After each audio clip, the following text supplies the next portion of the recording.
Welcome to another episode of Campus Life, the college side of our podcast here at Campus to Canton. As always, I am Austin, And this is Colin.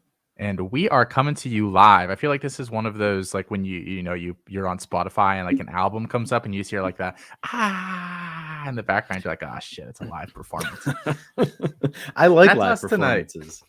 Oh, I like the live performances. that might be It's the least good. popular thing you've ever said on the show. You think? I do I think. think it brings a lot of character. Yeah. Okay. I'm not so much of a fan, but yes, we are live here, guys. This will obviously be out in podcast form after, and you're not missing anything if you're not watching. But we are going live because we are giving away a signed Alabama Jeudy jersey. I have it right here. My wife said officially it must be out of the house this week, so we decided we give it away to one of you. This is going to any of our listeners or members, actually members over at CampusCanton.com that have signed up for Prize Picks and deposited money through it. $20 deposit over there, guys, using promo code C2C. Get you an initial deposit match, and that actually goes up to $100. And if you deposit at least $20, you get a free year at the website. So go ahead, check that out. If you guys are not familiar with Prize Picks, it's a really cool player props website. I'm not just saying this because we're partnered with them. Of all of the ones that I have used before, I've used Monkey Knife Fight, Underdog, some other ones. They are my favorite. I think they give a wider array of props. One week I played a prop that was just 5 quarterbacks to throw over half, like an interception, and it hit. Like, I mean, there are lots of fun props over there. So go check that out. Go check CampusToCanton.com out. A lot of stuff going over there. We have a ton of really big projects coming for you guys this offseason. And subscribe here to the YouTube page if this is where you are watching here tonight. I know we're probably bringing in some people from Twitter as well. But go ahead and check all of those things out. Giveaway will be at the end of the show, guys. So if you just want to come and see if your name is called out for this jersey, check back 50 minutes, Colin. What do you think? An hour? Yeah, I would say about 50 minutes to an hour. You can come back around 9:30. How long-winded are you feeling tonight? That's a good question. I mean, we got a lot to talk about here tonight. A lot of different segments, and it's hard to say with me. I get very long-winded. At least we don't have that endless list of bowl games to pick tonight. Yeah. Oh my god. That was terrible last show. We don't have to do that. We will go over some of the results of how we're doing so far. We did okay over the past, week and a half. Yeah. I mean, this bowl season was so tough. With all the opt-outs, games getting canceled left and right. I did make a nice little comeback after a very, very weak showing in week 1. Yeah. So we will talk about that here in a little bit, guys. Before we kick it off, though, this podcast is part of the Fantasy Points Media Group, along with a ton of other great podcasts, including the True North Fantasy Podcast, the Dynasty Happy Hour, a Play to Win podcast, the Injury Prone Podcast with Dr. Edwin Porras, Dynasty Vipers, the Smoke Show, Triple Play Fantasy Podcast, and the Fantasy Points Podcast itself. You can follow all of those on Twitter in one place at Fantasy Points Live. Or if you don't want to keep up every day, they do have a weekly Friday drop that recaps the entire week in the Fantasy Points Media Group. Breaking news, Caleb Williams, one of the top quarterbacks, if not the top quarterbacks in C2C drafts, has entered the transfer portal, Colin. He is thinking about leaving Oklahoma. Oklahoma, he says, is still in the mix. We don't have a lot of information yet, so we're not going to just recklessly speculate on this. That's He's what entering we do here. We at least tell you guys we were putting on the speculation hat before we started. Entering the portal, some rumored destinations. We've heard Georgia's in the mix, USC's in the mix, maybe Ole Miss, some other ones thrown out there. Those seem to be the 3 main ones. Instant reaction to any of those, Colin? Well, first, let me start off by saying here, I do think Caleb Williams is leaving. Due to the next note that we'll get to in a second here, but I do think Caleb Williams is entering the portal and leaving. The Georgia rumors are really, really interesting because Stetson Bennett can come back. I expect Stetson Bennett to come back. I don't even know if he's a day 2 quarterback, to be honest with you. I mean, maybe just because he's led Georgia so far, somebody would take him day 2. Mike Mayock's still around. So maybe he takes him. You better hope Chris Moxley is not listening to this from wherever he is. Yeah, no, sorry, Chris. But Yeah, so that one makes it interesting because I don't know if I see Kirby going away from Stetson Bennett, just like he didn't go away from Jake Fromm, after Fromm led them to the playoffs. And then they also brought in Stockton. They have Brock Vandergriff there for what that's worth. They have, it's a very crowded situation there. That one would be the most interesting. USC is obviously the biggest. USC would also obviously be very interesting with Jackson Dart there. That could cause like another cascade, another ripple effect. And then, like you said, with Ole Miss too, I think he'd be good in Kiffin's offense. So that might be the one I want to see him go to the most. Yeah, I don't have a preference. I mean, I think Georgia's the one that creates the biggest diaspora of quarterbacks, so to speak. I think you see. That's a big. So I have my word of the day calendar right here that I'm trying to make it through 2022 with. So that's today's word. Okay. So we'll just rip that off there. We're good now. Okay. Nice. Nice. Yes, the biggest diaspora of quarterbacks. I think you'd see Gunnar Stockton leave there. I think you'd see JT Daniels leave there. I think you'd see Brock Vander. I think that room would clear out in a hurry. I feel like Stetson Bennett might hang around and think that he has a shot, because why not? This dude has made it this far. Just fake it till you make it, buddy. Keep doing you. So that's the one that's most interesting, because I think it would have the biggest impact on college football. If he goes to Ole Miss, I don't think you really see anything happen there. Maybe Luke Altmaier transfers. We're not going to talk about him at all tonight, but we got to see some of him in the bowl game. And he played like a kid getting his first major action of the year, but flashed a little bit. Mm-hmm. And USC, obviously you have Jackson Dart leave, but that would be it. So Georgia for Max Chaos, if that's what you want.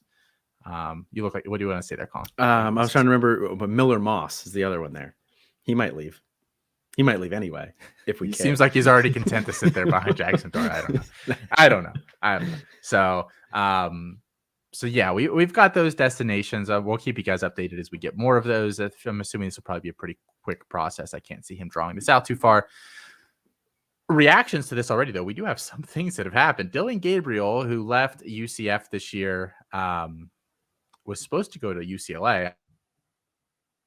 I thought that was like a done deal. Apparently not. He's already said he's going to Oklahoma. He's already switched allegiances there. So he'll be a Sooner regardless, I guess, of what happens with Caleb Williams. Maybe he's going to wait till Caleb officially moves. I don't really know.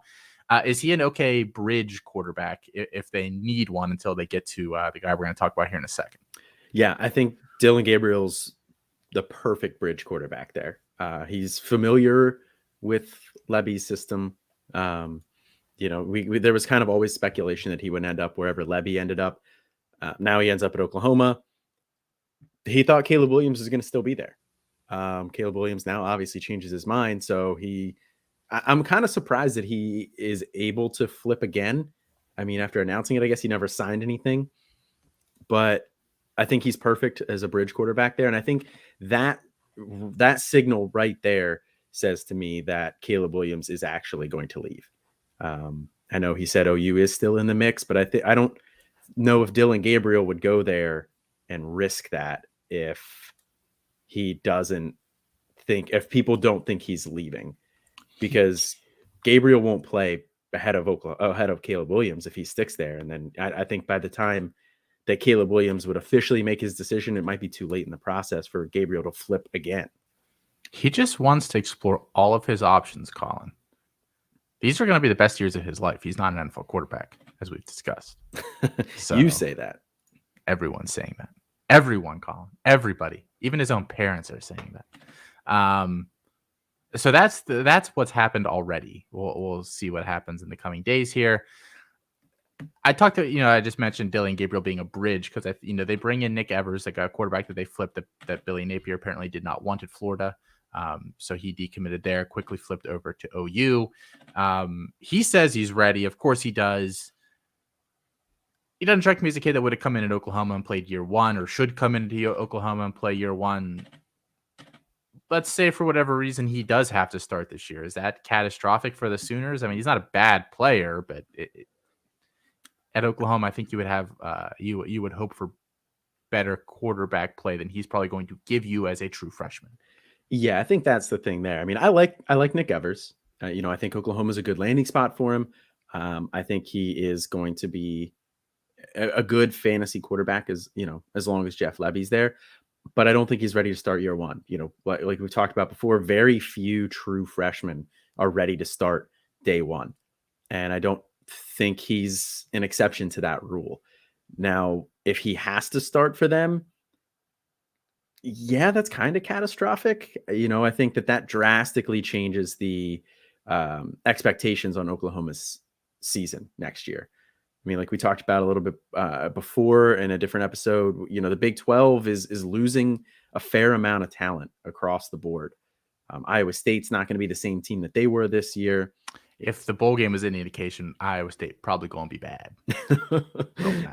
Yeah, so you're losing a lot of talent in the Big 12 total, and Oklahoma is one of those teams that just kind of reloads, and they were likely going to be a favorite next year, if not the favorite. But I don't think that would be the case with Nick Evers at quarterback. So I think that maybe not catastrophic, but that would definitely be a big setback. Well, I'll tell you what, guys, we're doing this show live. We might as well take advantage of it. To anybody that's watching here right now, I see we have some people here on YouTube. Feel free to drop a comment in here. Tell us where you think you want to see him go, or what you think should happen at Oklahoma. And maybe we will, sprinkle them in as we move on here throughout the rest of the show. We don't want to spend too much time on that because, again, we don't really know what's going on there. And, I've left my speculation hat actually in the car. I forgot to bring it in tonight. So that's my bad. I'm always wearing mine. I don't even want to know. Where are you wearing it? All right. So, Colin, I think what was going to be our biggest story before we hopped into Caleb Williams here, bless him for giving us more content here 2 hours before our show kicks off. College football playoff review. I'm not just going to sit here and break down the games. What we want to talk about is kind of some of the takeaways that we have after watching these two. Now, full disclosure, I only watched the first half of the Alabama game. I had a very nice dinner reservation for New Year's. It was really, really good. Yeah, best sushi I've ever had. It was so good. Okay. It was like an Asian place. It was really, really good. So I missed the second half. I really didn't need to watch it after what I saw in the first half, and I did watch almost all the Georgia game.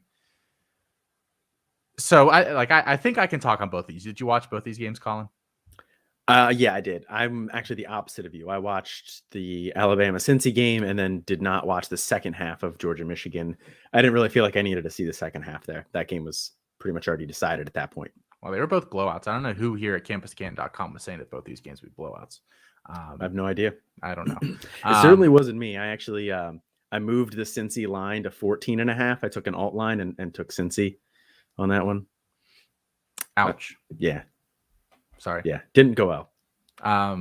Alabama beats Cincinnati 27-6. I have a few questions here. Most of them reside on the Bama side because, honestly, Cincinnati just did not move the ball at all. And I think a lot of that can be attributed to Desmond Ridder. We'll talk about the fallout for him here in a second.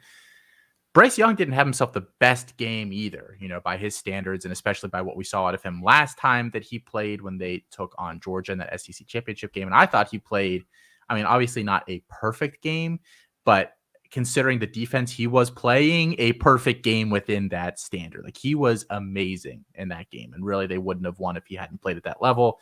17 for 28 in this one, 181 yards, 3 touchdowns, and an interception. They didn't really need him to be great. What did anything you take away anything for on Bryce Young from this one? No, I didn't take away really anything from this. We have an entire season's worth of work from Bryce Young. I'm not going to, have one game where statistically he doesn't have the numbers that you might have expected from him in this one. But like you said, they didn't need him to throw the ball in this one. I think if he needed to, it would have been a little bit of a different story. The strength of Cincinnati's defense is their secondary, and Alabama knew that, and Alabama ran all over them. This was a monster game by Brian Robinson. Who could have seen that one coming? Oh my gosh. Oh my gosh. But yeah, this doesn't really change Bryce Young's outlook for me really at all. Next week will be a big one for him, though, I think. Yeah, we're not going to, I guess we have another show before we have to pick that one. So we're not going to pick those games here tonight. We'll pick them next week. I wonder a little bit if missing Mechie hurt that offense a little bit. They have really relied on Jameson and him throughout the year. I mean, they're leading two receivers by far. I am wondering a little bit if that offense works the same without Mechie. Remember, they were already up when he got hurt against Georgia. Is that something you'll be watching for in the championship game? We can preview that again. We'll talk about that next week. Yeah, no, that's definitely something I'll be watching too, because I do think that Mechie, while I'm not going to call his season a disappointment this year because he was fine statistically, but he definitely got overshadowed by Jamison Williams, but he was still fine, but he was a big part of that offense. And I think him not playing in this one definitely had an impact, despite them having, like 4 weeks, whatever, to prepare. Yeah, it was definitely an impact. And I think that kind of moves us into our next topic here pretty well, actually. Yeah. Let's just hop right into that one. So for only having 181 total team passing yards, a big Ja'Cory Brooks day. He had a nice long touchdown in the first half there that kind of broke the game open. And actually, when he scored it, I was in our Discord and I was like, okay, that game's over. Like I can go to dinner and not worry about it too much here. Is he the next boundary guy that we want at Alabama?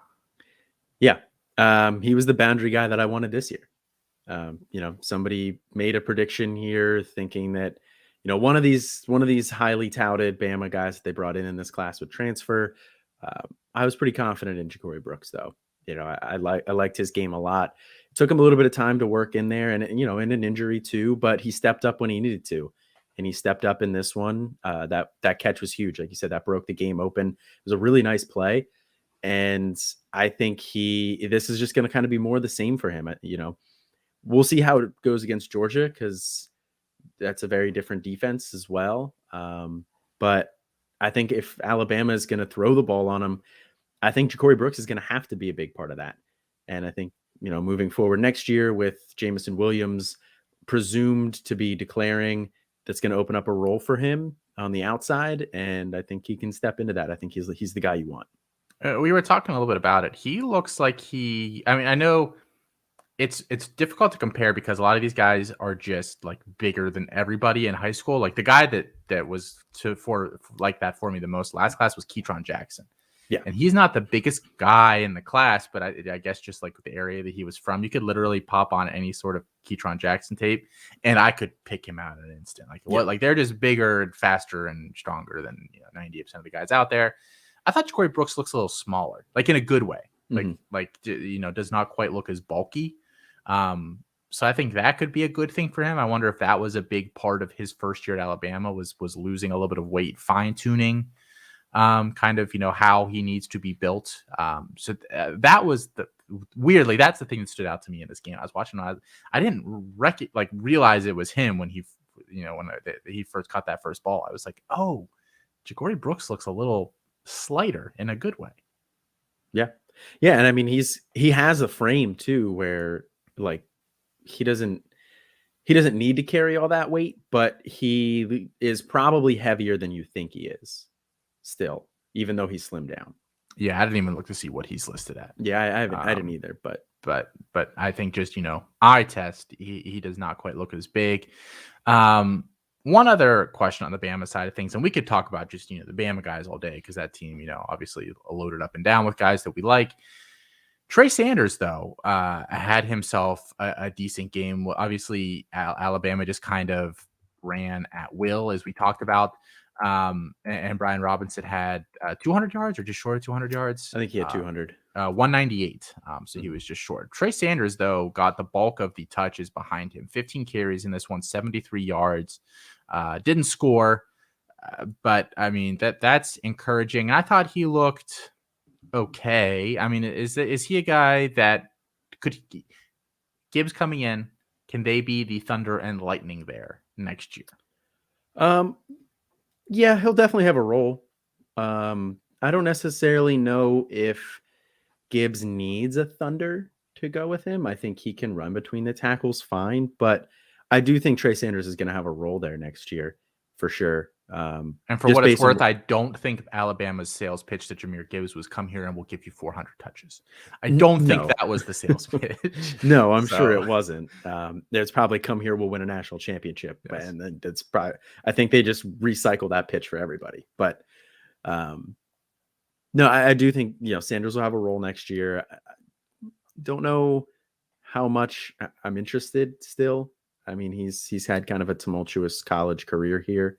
So it's tentative with me, but it's at least mildly intriguing. I think his value finally has dropped.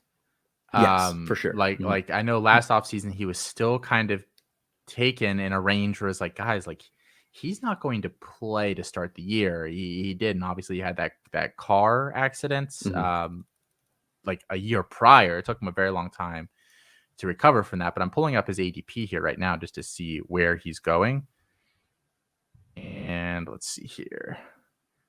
So Raheem Sanders. Trey Sanders is going at RB 60. Pick 132 overall. That's still probably earlier than I would want.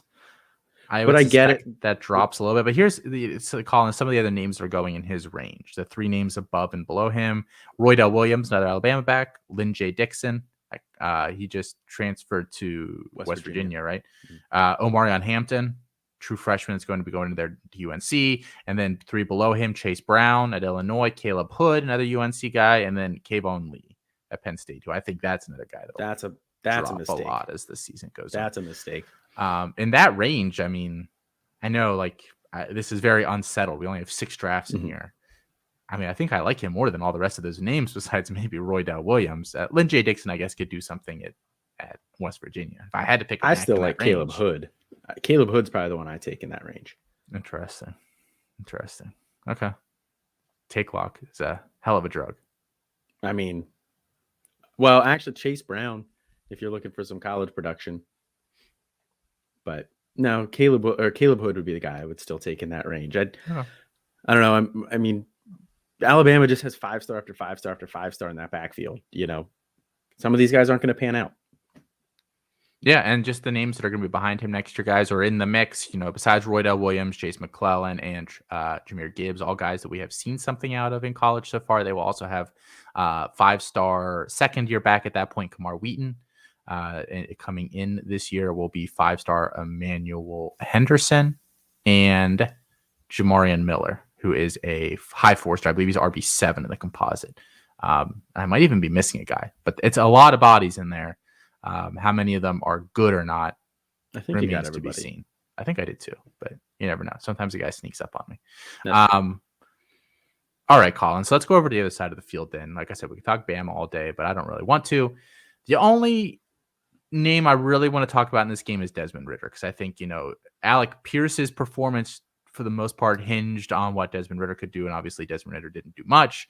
And then Jerome Ford, who was okay, but I don't necessarily expect. I mean, Georgia really struggled to run on Alabama, so I didn't necessarily expect Jerome Ford to be able to either.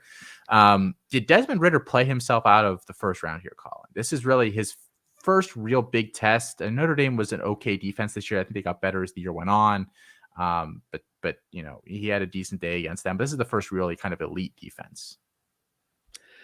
Yeah, I mean, he definitely looked outmatched. I mean, I think Cincinnati in general just kind of looked outmatched. Just the talent disparity was pretty obvious. But did Desmond Ridder play himself out of the first round? Was he actually really ever in the first round? There was some rumors. Buzz. Yeah. Buzz. We'll call it buzz. That's the most we can give it. I mean, I don't think he was locked in by any stretch of the imagination. No, I see him going more in like the Kellen Mond range. That's kind of always where I thought he was going to go. And I still think he's going to stay there. I don't think he's a round one guy. And, I think this, if you thought he was, this should probably solidify that he's not. So I think, probably like the Kellen Mond range, like mid to late date or round 2. I was talking with Ray GQ about this a little bit. Speed of play has always been a bit of a concern when the game is sped up. Can he do it? I mean, they hung with Georgia last year. It was not due to Desmond Ridder. It was due to Jerome Ford, mostly, which is kind of how he blew up there. He has a half a second less to throw the ball. The window's closed half a second faster. And it was too much for him. 17 for 32 for 144 yards, no touchdown. He ran for negative yardage.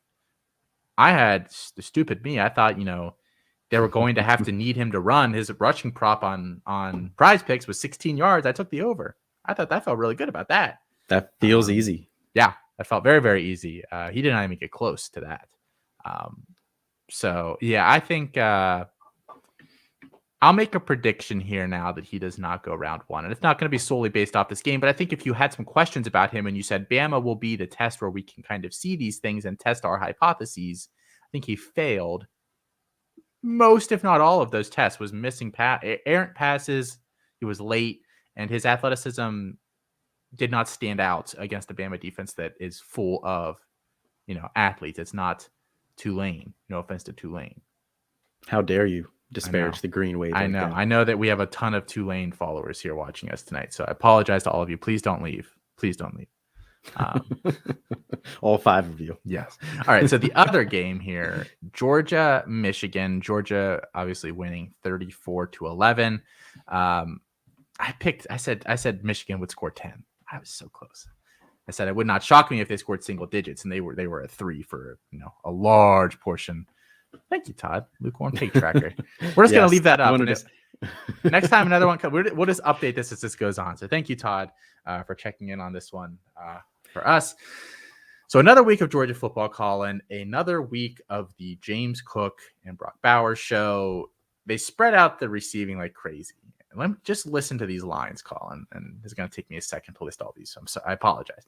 James Cook, 3 for 99 and a touchdown. Brock Bowers, 6 for 68 and a touchdown. Jermaine Burton, 1 for 57 and a touchdown. Adonai Mitchell, 2 for 34 and a touchdown.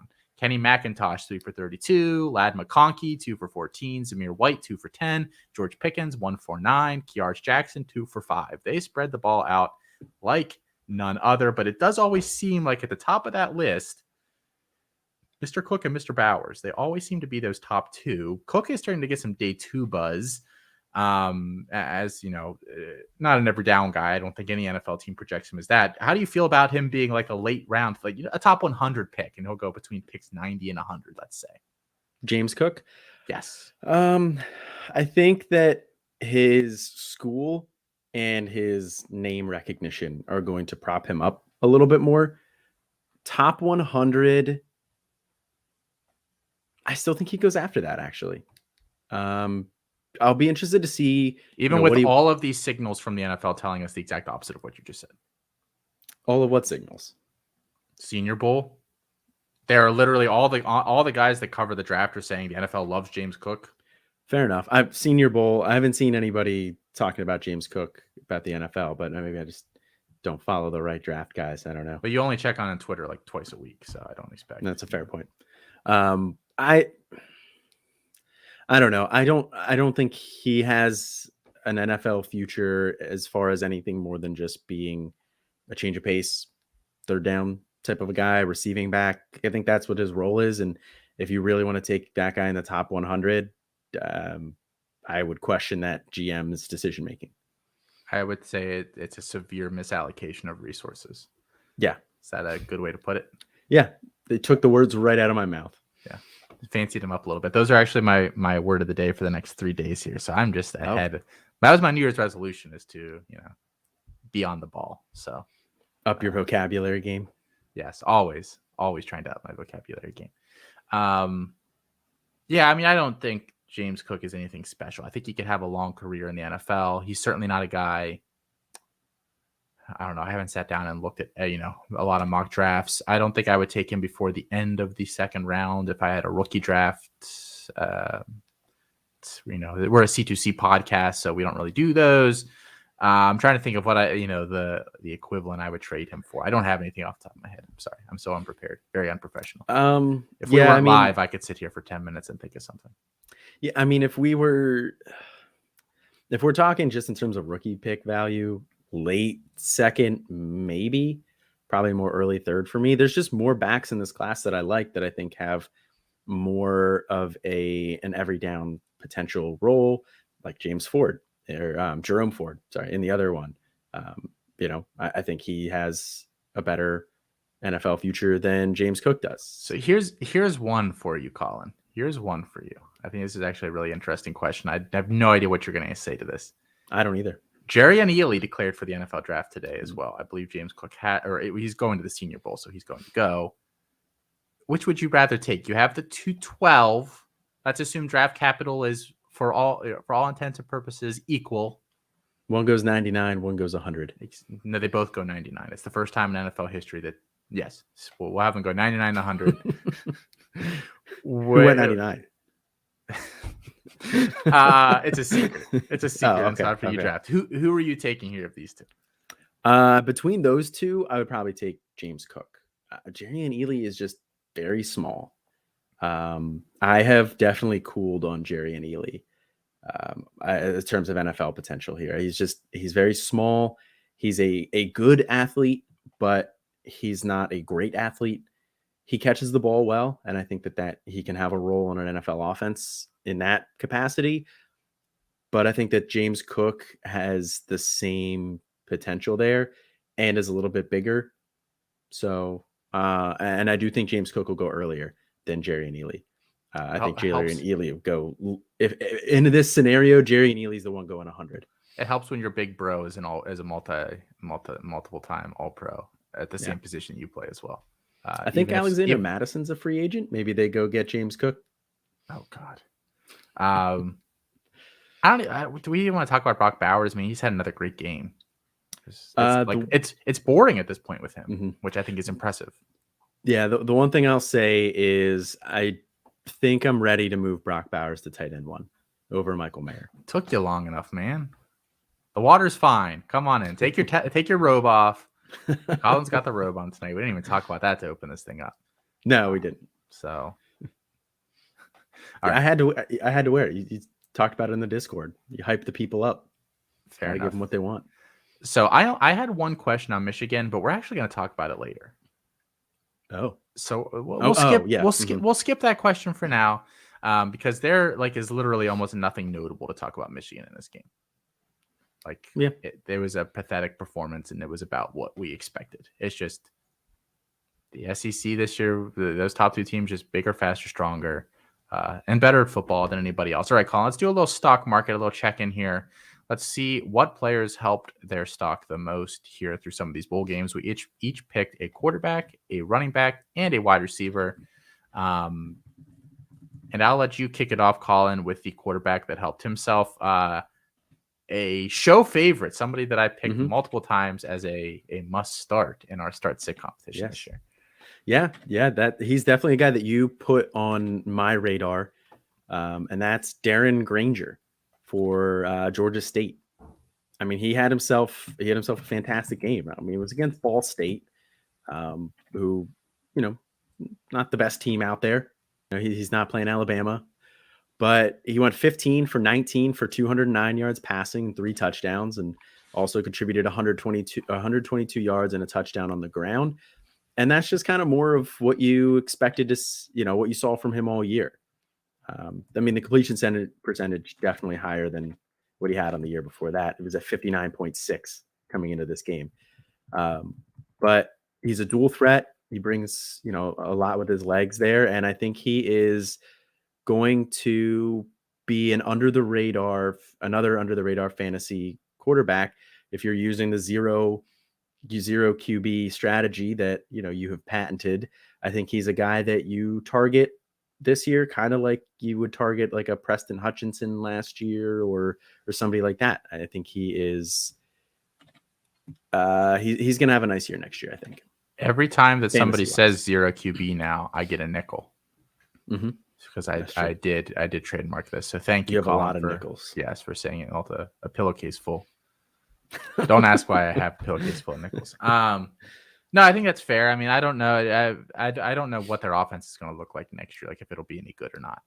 But obviously unseating a starter, a guy that we were actually really high on in Cornelius Brown coming into the year, not like as an NFL guy, but we said, this is a sleeper fantasy CFF kind of guy. And for Granger to kind of take that job from him was pretty good.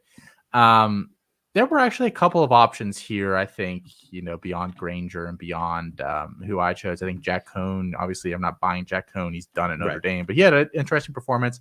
Spencer Sanders had a huge performance. Did you watch that game at all? Oklahoma State, Notre Dame? I watched the end of it. I missed the first like 3 quarters. Spencer Sanders, like, I don't know what happened, but he actually finally did what I think, how Mike Gundy sees him, and like that's how we actually played in this one. He 34 for 51 for 371 yards, 4 touchdowns, add another 125 on the ground. That's not who I chose, though. I chose Aiden O'Connell, who survived the shootout with Tennessee to win that game for the Boilermakers. 26 for 47, 534 yards, 5 touchdowns, 3 interceptions. Obviously, you don't want to necessarily see those pick numbers, but look, he made some big time throws in that game. He really, really did. I mean, they would not have won that game without him. I don't think that's a hot take. They barely hit over 100 yards in a game where they scored 48 points rushing. Like, holy crap. It was all through the air with no David Bell. Brock Thompson had a big game. Payne Durham had a nice day. It got spread the ball around.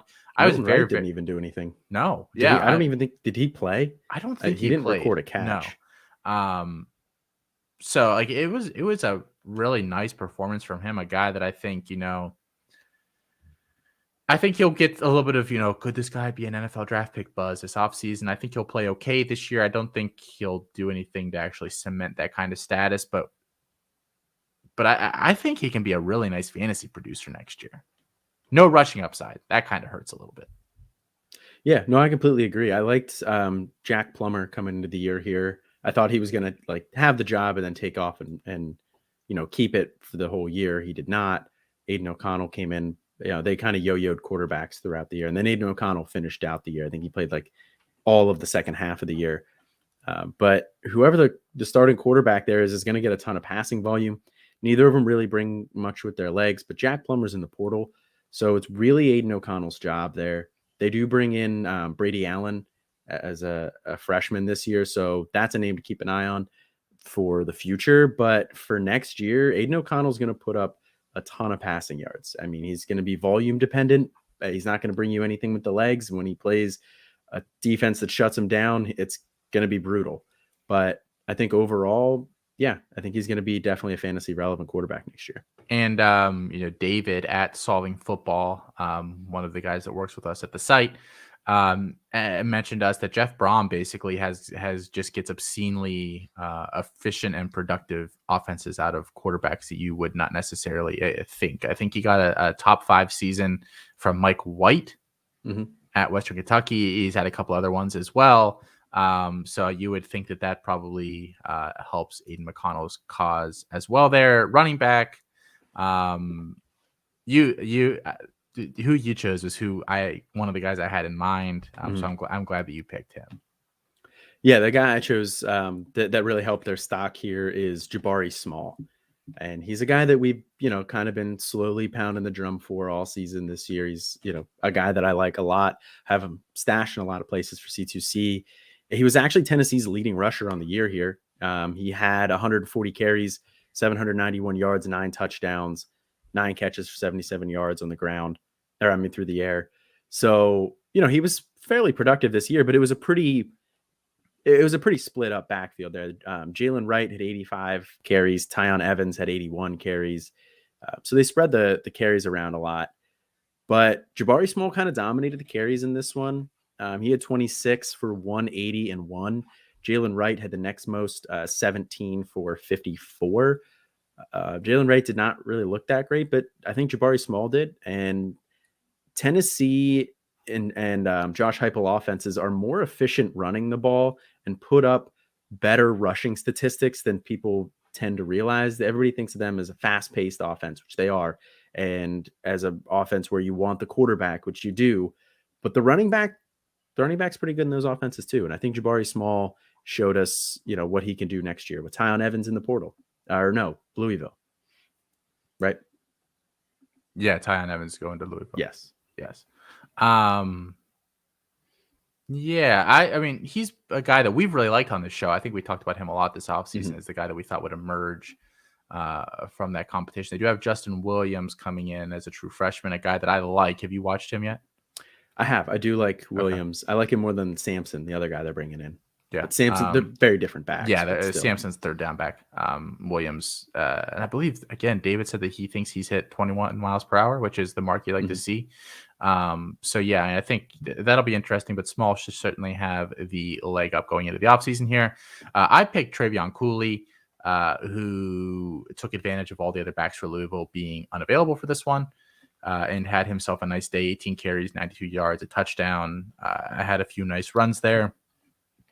As you mentioned so kindly a few minutes ago, he does have to compete with Tyon Evans, who is transferring in there from Tennessee. But I do think Cooley, if they went out and got Evans and said, let's, we'll have a battle, best man wins or whatever, I think Cooley's at least going to make that decision very difficult, and obviously was a pretty good recruit in his own right. And he is a top 5, 6, 7 back for most of us in the class. So I think we all have faith. We'll just see, does the coaching staff have that level of faith, especially after what he did in this game against Air Force there? Yeah, I think that's what's going to be the most interesting thing there, is how that backfield shapes up between Trayvon and Tyon Evans. But we liked Trayvon Cooley. We were very high on him coming in here. I mean, it was always kind of a year 2 thing. I didn't really expect him to do that much, because did he not play his senior year? I don't remember if he was one of the ones. Yes. Wherever he was from just didn't have a high school season. Yeah. Right. Because of COVID. Yeah. Right. Okay. That's what I thought. So yeah, we were always kind of thinking he was a year 2 guy, but you like the talent a lot.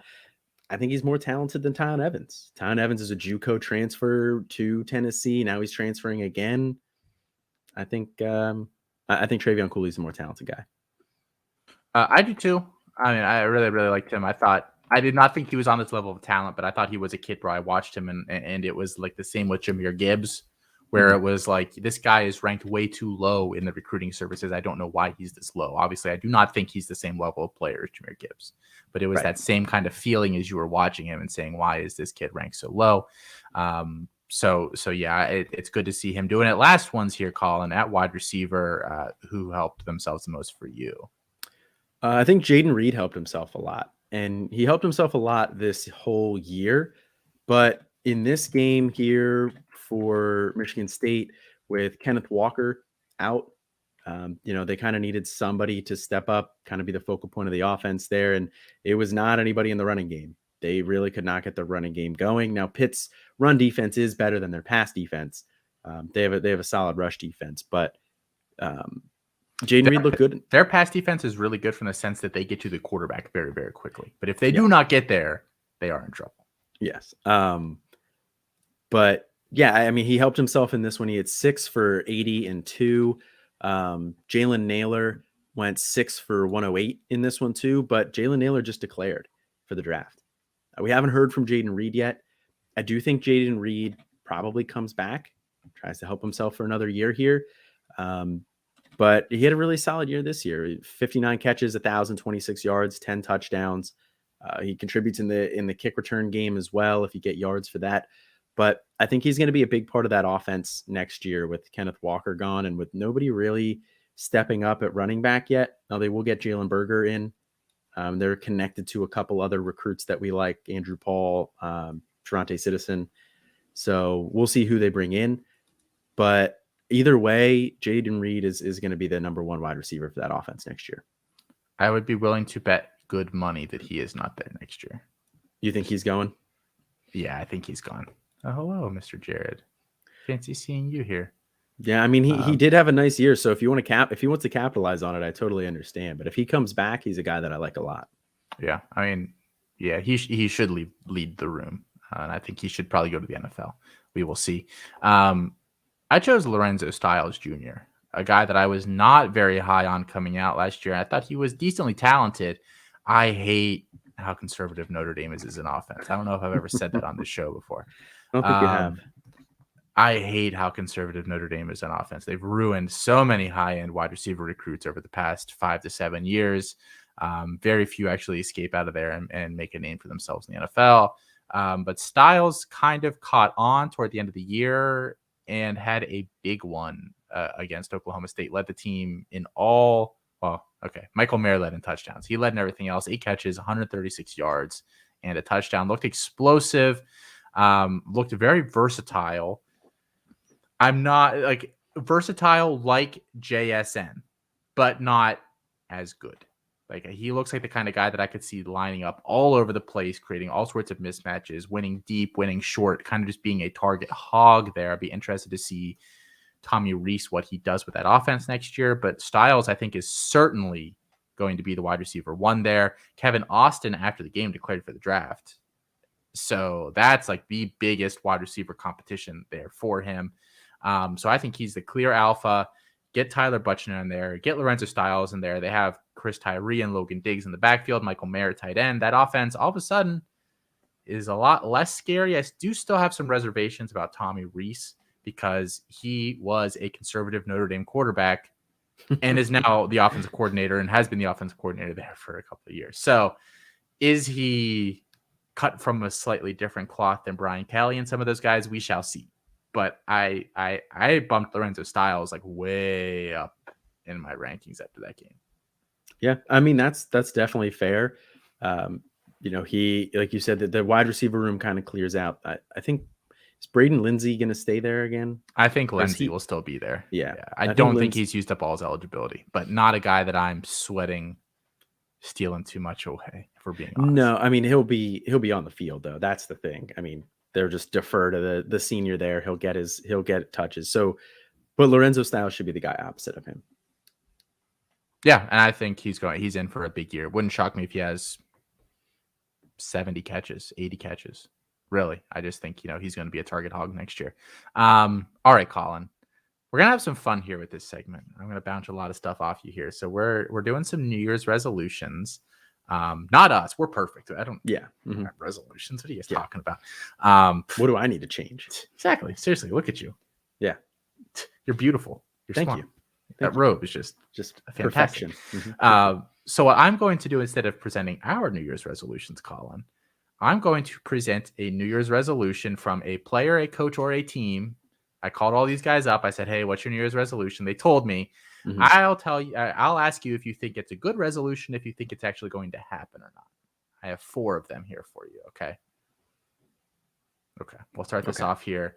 I called the University of Washington with new head coach Kalen DeBoer there, and I said, hey guys, what is your New Year's resolution? They told me our New Year's resolution, Austin, is to open up the passing game more and take advantage of some of the assets that we have there for that. Colin, do you think that is a good resolution? Do you think it will actually happen? I think that's a great resolution. They have a lot of skill talent. Jared, I'm sorry, Kirby Smart jokes. He wouldn't pick up the phone. There's no Kirby Smart here jokes here, actually, surprisingly. Yeah. But no, I think they have a lot of talent at the skill positions. Washington does. They, brought in Kalen DeBoer, I would assume, to use that talent. Like Kalen DeBoer, everywhere he goes, has efficient passing offenses. He made Michael Penix look good, guys. He made Michael Penix look good. And Michael Penix is back at Washington. Maybe he does it again. Hopefully not. Hopefully it's Sam Heward. But yeah, I do think this is a good resolution. And I think this is one that they'll stick to. This is the eat healthier one, where I'm gonna have a veggie once a week. You're gonna have a veggie once a week? You're gonna eat something green? Mm-hmm. Not Play-Doh? No, I had edamame tonight. Holy yeah. Did you really? I did. Mm-hmm. I'm just picturing you in a high chair with a bib, and Becca is like, "Here comes the train." That's basically how I picture that. That's how it started out, but eventually, edamame, it's fairly tasteless depending on what you cook it with. So I could tolerate it. This conversation is so embarrassing for you every time we have it. No, I agree with you, Colin. I think he has a bit of a mandate, or I believe that was part of the sales pitch by him to the school there, that he would probably bring that offense into the century. All right, Colin, here's the next one. I called Billy Napier, new head coach at the University of Florida. He was really busy with recruiting, but he was able to give me his New Year's resolution. Here's what he said. He said, Austin, my New Year's resolution is to utilize Anthony Richardson as a full-time starter for the Florida Gators. Do you think this is a good resolution, Colin? And do you think it's going to happen? I do think it's a good resolution. I think Anthony Richardson is just oozing with talent. It'd be nice to actually get to see him use it in more than just running for 100 yards every week. Do I think it actually happens, though? I'm not entirely sure. I don't think Billy Napier is going to yo-yo at quarterback like Dan Mullen did with Emory Jones and Anthony Richardson. But people make fun of Jack Miller. I don't think he's bad. I think he's a very serviceable quarterback. And Billy Napier's offense is a little bit more conservative. It's more run heavy. I think, Jack Miller could be the type of guy that he's looking for to just kind of keep the train on the tracks a little bit, whereas, Anthony Richardson is going to crank the train up to, 100. And this is going to be that train movie with Denzel Washington where they, take the turn at like 100 miles an hour. That's Anthony Richardson. So I think it's a good New Year's resolution. Do I think it actually happens? This one may be the sign up for a Planet Fitness membership. So I love how you're like doing analogies to like actual resolutions that people do. So Jack Miller, I'm really disappointed that he actually didn't go home to Arizona, because Arizona looks like it's actually going to have a fairly, Jared says that movie is called Unstoppable. Thank you. Yes. Jared. Yes. Our resident movie buff.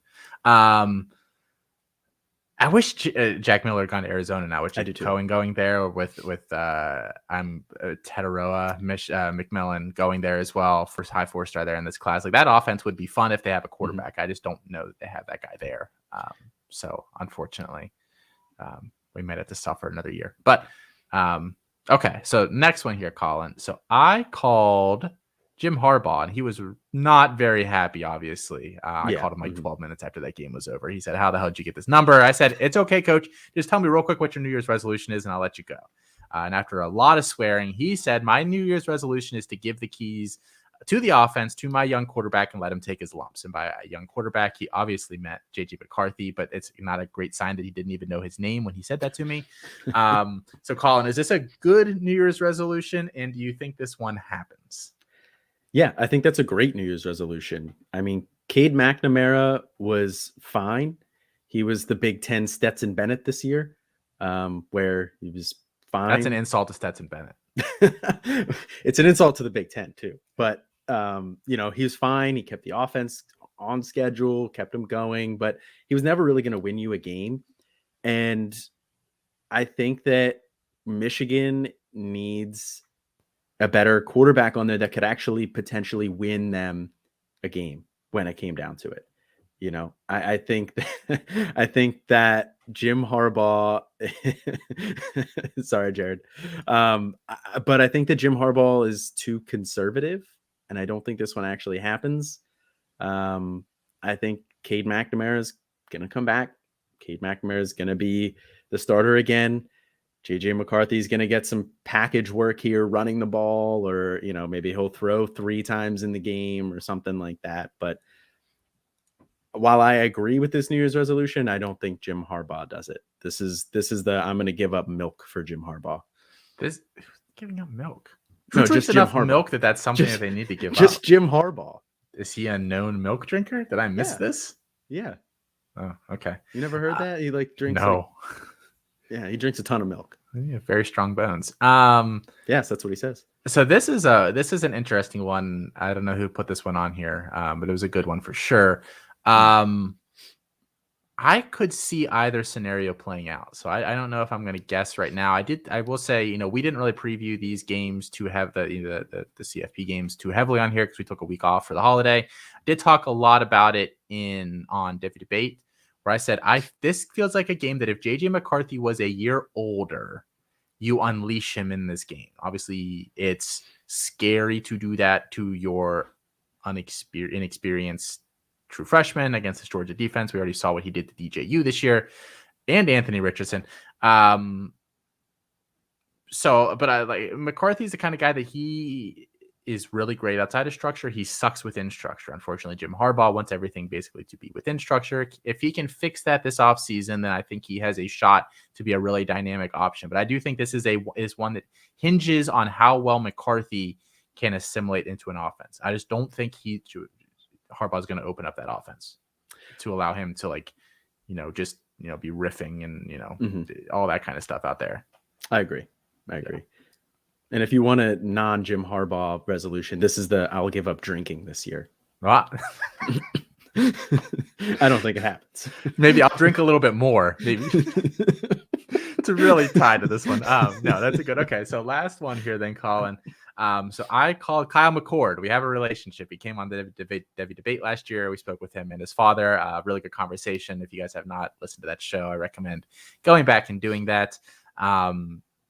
He told me, it was hushed tones. He was in his dorm room. His roommate's a football player. He didn't want to say it too loud. He said, my New Year's resolution is I am going to read the writing on the wall here at Ohio State and get the heck out of Columbus while I still have a career.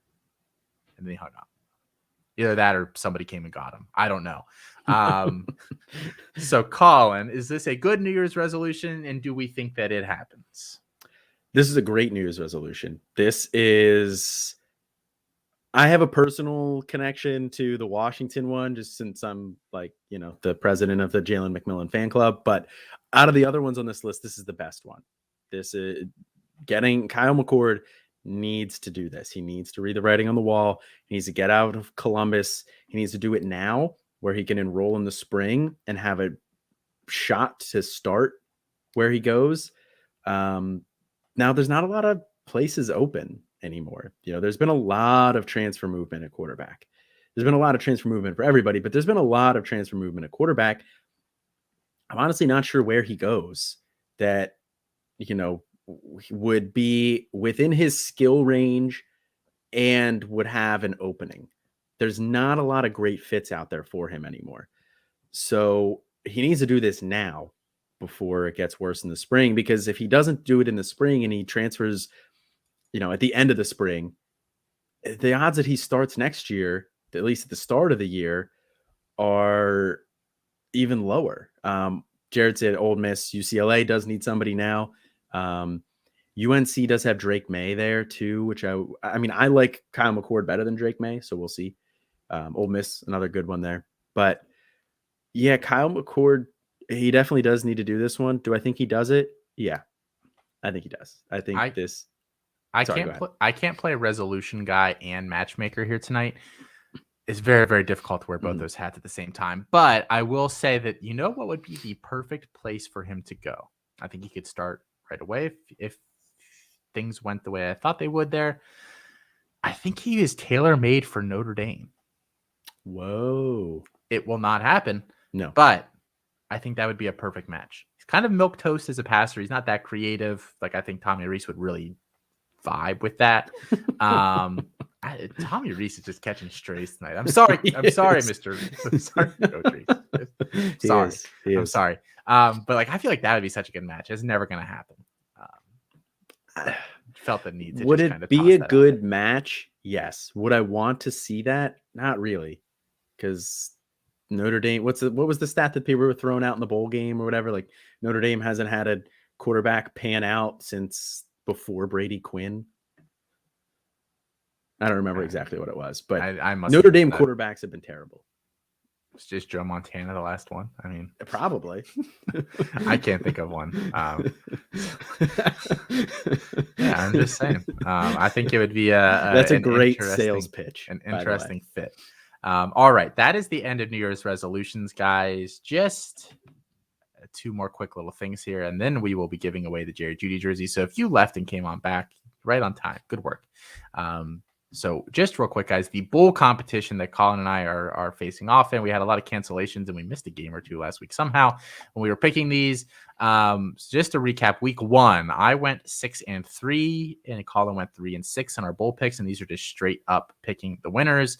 Week 2, we both went 12-7. So I'm still up 3 games on Colin. I have officially won. There are only 2 games left. Colin cannot catch me. So I won in the start sit competition and the bowl game pick 'em. Good for you. Colin is in for it next time I see him. He keeps dodging me at different get-togethers here as of late. 1 game to pick this week, Colin, and then we pick the national championship next week. Kansas State, LSU. Tomorrow, LSU apparently does not have a quarterback available for this game, which is just amazing. They don't want to burn Nussmeier's red shirt. I believe that is the issue there with him. Miles Brennan was injured for the year. I don't even think he could play even if he wanted to. He did obviously enter the portal and then return. Walker Howard, the 5-star coming in next year, not ready. Max Johnson left already. He's already signed on to Texas A&M. So it sounds like TJ Finley, who was there, left. He's at Auburn. Like they have just totally mismanaged that quarterback situation there. Good luck to Brian Kelly. He's notorious for being really good at managing the quarterback position. So a lot of things to look forward to there for Louisiana State fans. Who are you taking in this game, Colin? I am going to take K-State in this one pretty comfortably. Me too. I'm also going to take K-State. I am assuming the line has shifted majorly. I don't even know what it's sitting at anymore. I think resident betting expert Chris Moxley said if you can find it anywhere under a touchdown, take it. But I think most places are at like 7.5 right now. Gotcha. And I'm actually, talking about Kansas State, I'm really interested to see what they do next year with Adrian Martinez there. Obviously, will not be playing in this game, although the rules are made up and nothing matters. So maybe we see him out there. Who the heck knows? All right, so that is that, Colin. We are going to do a freshman profile tonight. We did not do one last show because it was right after signing day. So we talked a lot of just freshmen in general in that class and that episode. Colin, go ahead and talk to us about Walker Howard. Yeah, pretty natural transition here. Walker Howard. Yeah. 5-star quarterback by the composite. He's the number 5 quarterback out of St. Thomas More, Louisiana. Committed to LSU. Kind of expected that all along. And then there were some rumblings after Orgeron got fired that he might go to Notre Dame. Guess what? Brian Kelly comes to LSU. Perfect. So never really in doubt there. 6'1", 195. He's got pretty solid size for the position there. Now, he maneuvers the pocket really well. I think he escapes pressure, but he'll keep his eyes downfield. He can take off and run when he needs to, but he's not really a huge threat with his legs. He'll pick up some chunk yards here and there. You can't ignore him in the running game, but if he's taken off multiple times a game, and you're getting a little bit worried. He's definitely the kind of guy who needs to get down. But when he is on the run, I think he throws well. He doesn't really lose a lot of accuracy. Doesn't really lose a lot of arm strength there. I think he operates well in and outside of structure. His offense that he ran was a quick hitting spread type of an offense. He read the field very well, moved through his progressions very well. So I think he did very well inside structure for a high schooler. He has very quick release, good footwork. He does have a tendency to throw off his back foot at times, which can lead to some accuracy issues. He's got good accuracy overall, but his ball placement definitely needs some work. You'll see wide receivers having to adjust to the ball and turn around and catch it, which is not something that's really good to see in a quick hitting spread offense. You kind of want everything to be timing and in rhythm there. And I think he needs to definitely work on the ball placement there. But overall, I think he's a fairly polished prospect. I think he has a high floor. I think he has just enough tools as well to make it to be an NFL type of a player. He's not going to wow you with his arm strength, but it's fine. He puts good, solid zip on the ball. He's not really going to wow you with his legs, but like I said, he maneuvers well. He can pick up some yards here and there. So tools are fine. I think he has an NFL future there. I don't really have him as my QB5. I think that's a little high, but going into LSU where Miles Brennan is going to be back as of now. Miles Brennan, Garrett Nussmeier probably battle for that job. If Miles Brennan wins it, we could see Nussmeier transfer and then Walker Howard could step in right after that. I think that'd be the perfect scenario for him. He is my quarterback 9. I should have had my rankings pulled up. I do have him a little bit lower than he is in the ranking services. Certainly not a bad quarterback there. The odds, I would put a lot of money on Miles Brennan being the starter there next year. I would tend to agree. My vendetta with Brian Kelly knows no bounds when it comes to that. So I chose for mine here tonight, Luther Burden, wide receiver. The top wide receiver in the class, according to the composite, is going to Missouri. He's from Missouri, so he's staying close to home. There was a big get there for them.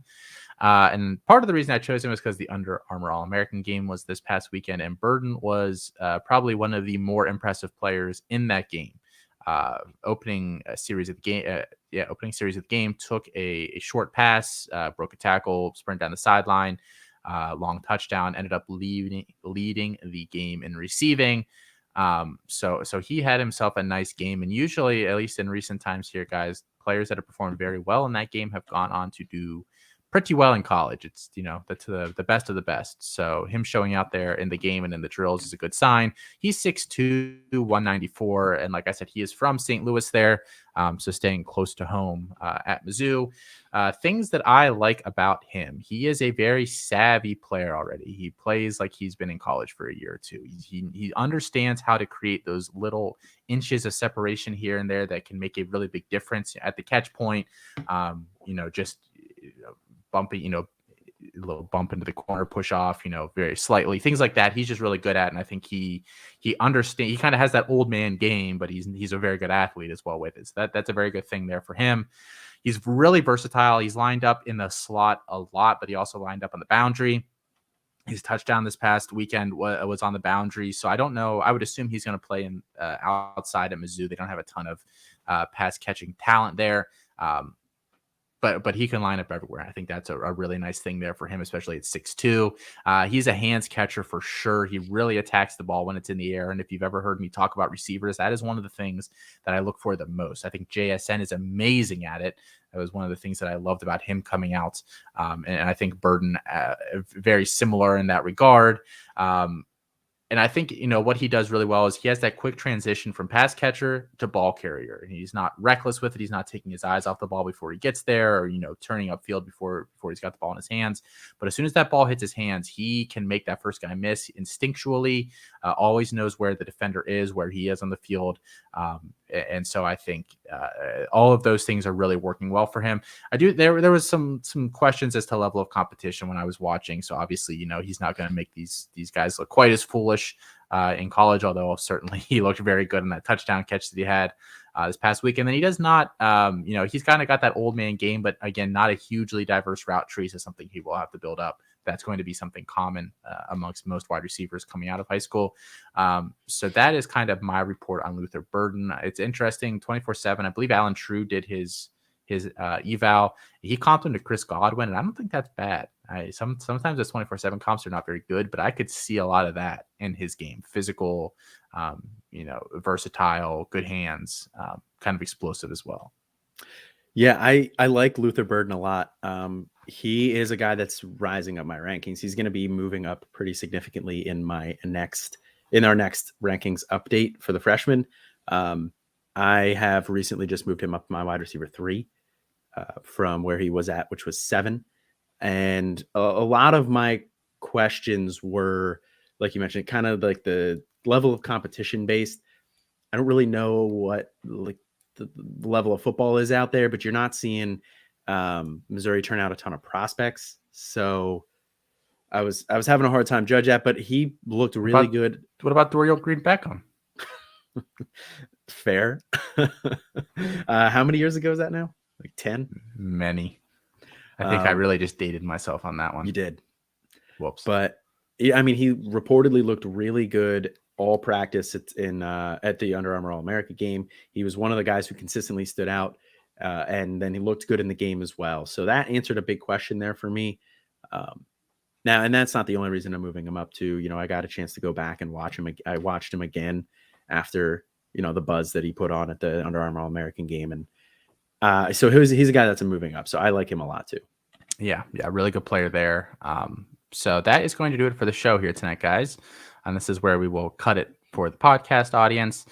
So we'll just do our little outro here, and then we will give away the jersey, guys. So if you are not subscribed to any of the YouTube page or to campus2canton.com as a member, go ahead, guys, check those things out. $2.99 a month to be a member at the site, $29.99 for a year. We are going to have a ton of ADP data this year coming. We've already got some that's going to come out here soon from December. We've got our freshman rankings are officially live on the site.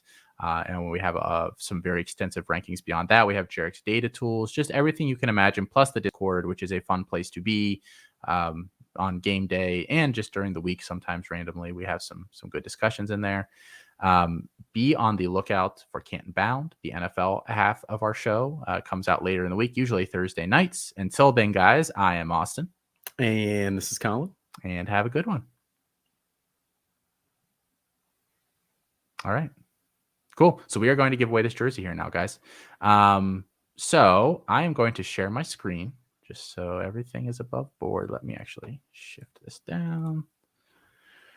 So just as a reminder, guys, to be eligible for this giveaway, you needed to sign up on PrizePicks and deposit at least $20. So we have 27 names here. Let me share my screen. And whoever wins tonight, we are keeping all the other names, and we'll do this again many times. So if you've entered and you don't win tonight, that is okay. So let me see here. All right. Cool. All right. So you can see here, guys, these are the names. So PrizePicks sends us like a report every day. So here are the ones that we have that are eligible here for the jersey. Everybody has the same odds. You can see 1, 1, 1, 1 there on the side. So we are going to hit submit, and we're going to do the top couple so that if, person number 1 or 2 don't respond, we have somebody that eventually will win this thing. So drum roll, please, Colin. Go. All right. So our winner is, if it will load, please, Patrick Alexander. Patrick Alexander. Yay, Patrick. We have your email address, Patrick, so we are actually going to email you this as well. But if you listen to the show here, and we'll post it in the Discord as well. Congratulations. You get this signed Jeudy jersey, number 4 at Alabama. Beautiful, beautiful, beautiful red jersey here. Got the name on the back. Looking real sharp there. So there is that. I will pull up again, like I said, just name 2 and name 3 in case something were to happen and Patrick never gets back to us. So number 2 is Tyler Brooks. So congratulations, Tyler, if Patrick does not win. And then person number 3 is Kyler Damroll. So those are our 3 guys there. Again, Patrick will have first crack at this, and we'll give him a couple days, and then we will move further down the list. And as we said, guys, we will be doing a lot more of these giveaways. So if you did not win this one, have no fear. There will be more jerseys coming. Again, guys, I guess we will just sign off from here. Again, I'm Austin. And this is Colin. And enjoy the rest of your week, guys.